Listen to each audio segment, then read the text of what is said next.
José Antonio Meade ha trabajado en distintos gobiernos y hoy nos preguntamos ¿por qué con el PRI y no con el PAN en su momento? Mira, estos 20 años de trayectoria coinciden con 20 años en donde en México no ha habido mayorías.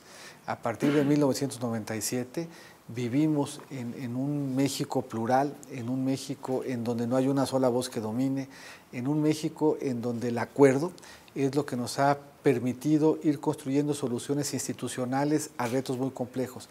Algunas soluciones que han funcionado muy bien, algunas instituciones que hoy son ejemplo en el mundo de cómo enfrentar situaciones muy complicadas. Algunos casos en donde la realidad nos hace ver con claridad que hay todavía problemas que duelen y que no tienen una buena respuesta institucional. Pero en estos 20 años, México ha necesitado de quienes hacen política, de quienes trabajan en el sector público, consensar, discutir diagnósticos, plantear soluciones, construir instituciones, y ahí el PRI ha sido un actor muy relevante de todos esos consensos. A mí me tocó ser secretario de Hacienda 2 veces. En la historia de México, no solamente de 20 años para acá, no había un solo paquete económico que no cuente con los votos del PRI. Una sola institución de las que hoy hemos construido, las que funcionan bien, las que tenemos que mejorar, que no hayan resultado de ese deseo, de esa vocación de construir instituciones. En esas mayorías necesarias, ¿qué papel juega el PAN o qué papel juegan los demás partidos? Mira, yo te diría que con una sola excepción, todos los partidos y en todos los casos podemos encontrar la decisión de anteponer los intereses del país a los de México. Y hay una sola voz que nunca ha contribuido a la construcción de un acuerdo, una sola voz que le ha apostado a la división, una sola voz que le ha apostado a la confrontación, una sola voz que si se desmayara, en vez de volver en sí, volvería en no. Todas las demás voces han aportado.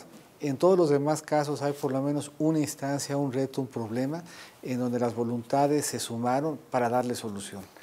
Esa voz es Andrés Manuel. Ha sido la de Andrés Manuel. De hecho, llama la atención cómo en tantos años de que México enfrente dificultades, la única voz que no se ha aportado a construir, la única voz que no ha planteado una solución, una alternativa, la que no ha llamado a la unidad, sino a la división, es la de él. Si queremos que México sea una potencia, y yo estoy cierto que tenemos todo para lograrlo, necesitamos un país unido, necesitamos un país que le apueste a las coincidencias, que le apueste a aprovechar experiencia para que sigamos teniendo un rumbo cierto, para que sea la experiencia y no la ocurrencia lo que nos ayude a identificar las mejores soluciones a los problemas que hoy seguimos enfrentando.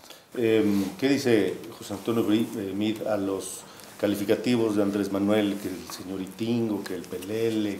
Mira, cuando uno discute con adjetivos y no con ideas, cuando uno plantea ocurrencias y no soluciones ponderadas, pone uno de relieve justamente este tema que yo creo que es muy preocupante, del que no quiere discutir, del que no quiere abonar, del que se quiere ir quedando solo.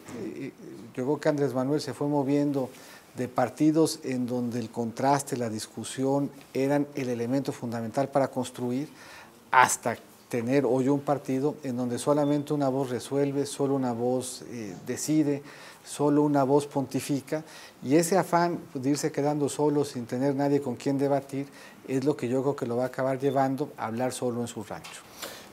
¿Cómo ganar aquellas voluntades que hoy piensan en votar por Andrés Manuel López Obrador? Yo creo que el primer elemento es el diálogo. Y yo creo que un elemento muy importante para que este país se reconcilie es que abramos espacios de diálogo, que tengamos capacidad de entender qué es lo que molesta, qué es lo que frustra, qué es lo que genera angustia, para cada uno de estos problemas en unidad, en democracia, con instituciones, vayamos encontrando un mejor cauce.